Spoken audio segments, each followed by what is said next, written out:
I listened to a lot of Louis Jordan because my father did. And we thought they were the funniest records that told the funniest stories. Actually, they were singing rap music back in the 1950s. They just didn't call it rap. And they didn't scratch up their LPs to sing the lyric. They would just play boogie woogie. Yeah. The only difference. And here's something here, down here on the guitar. It's just something you might be able to, it's playing, when this is done right, if you play acoustic especially, if someone closes their eyes, what you're supposed to, my goal has always been to make it sound like two guitars. Now here's a shuffle down here. Now watch my pinky, and I'm going to try to keep this going so it's at the same time.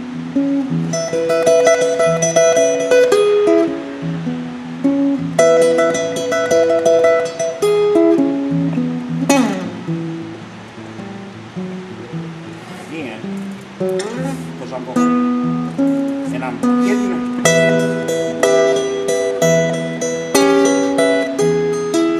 and I'm doing it all.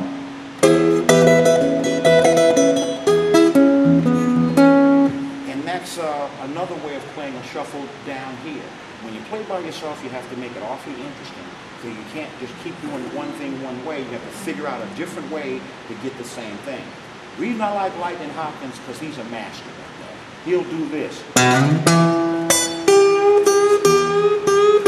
Drop on the A.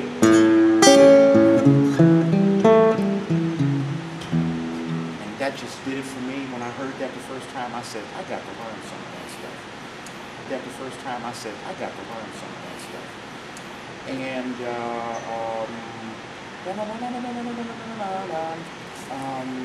you ever play country blues? Okay, it's another style you might want to consider. Country blues, people played that in the 20s and the 30s. You've heard this before, bass rhythm, bass. Eric Clapton does this. I got the blues on my baby like me by the San Francisco Bay. This is in C. Take it out your body and you're gone so far away. That's called country blues. I don't know if you get a chance to do a lot of that. Do you play slide? Do you play in open tunings? No.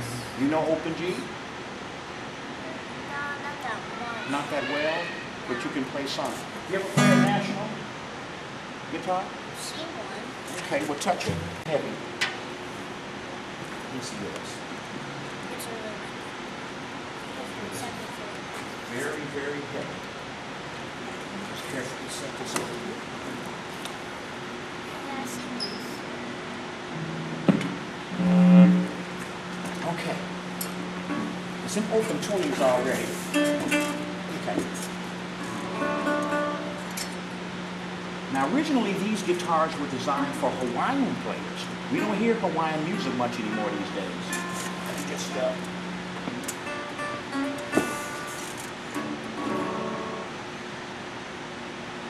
Use your ear. Your ear will show you around there. You'll figure it out. different scale. Now this one's in a different tuning.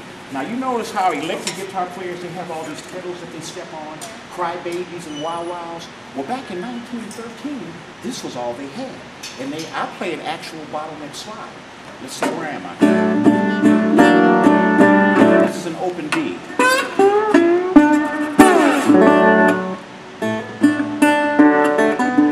Now the good part about playing in open tunings, it helps you separate the bass from everything else. And it does sound like two guitar players.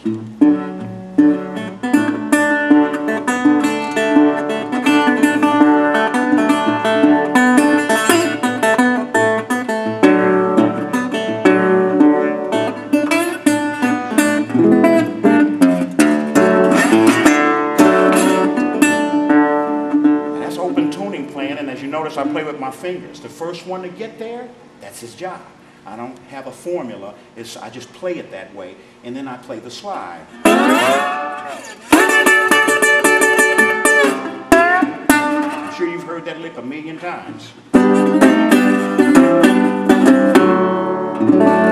Just something to consider. They made them out of metal. If I take this cover off, it looks like an aluminum speaker cone on the inside. They used to cost 35 bucks. But today, this was $900, and I got an endorsement discount. Okay, Yeah. but these are the way they're making them now. And this was the first attempt to amplify sound. If we look at the development of amplified sound, first the acoustic, then the national, and then comes the electric right here. This is the middle link. For 5 years, this guitar was king of the hill. Okay, and then they invented these electric guitars, which allows a person to reach a larger audience. And you only see these now with specialty players. Bluegrass guys will pick them up. The blues man plays them, and the old Hawaiian musicians. Some of these have hula girls painted on them and etched into the metal. But this is an excellent guitar. Kev Mo plays one. I don't know if you ever watch him, but I'm into acoustic. Okay, so most of the people, my heroes, are guys who just play a simple piece of wood. And it's naturally loud. And there's a whole lot of ways of doing things with this. There's real music from the 30s. That's right. I didn't play because it costs over a lot of money. Yeah, it's the music store near us has one that's 1930s national dobro, I think. Dobro, and dobro is short for Dopero Brothers. I don't like having a museum piece on the road. So I play something that I can depend on. It can take the bumps. I won't cry if something happens to it, you know. And it's nice to have those. They're nice to take pictures with, and they're nice to use in the studio. But just simply having, and then they make them better. When they took the 1932 plans for the dobro with the NC machines that they have today, they made, these are a better make and a better sound quality. Hey man, what, the only tip, I can show you something that you ain't seen before as far as playing, but you can do the same for me. Okay, so we can exchange, we can communicate, but time, you're going, he's on his way. I'm honored to know him and to and be documented sitting right next to him, because over time, it's just going to be a wonderful thing. And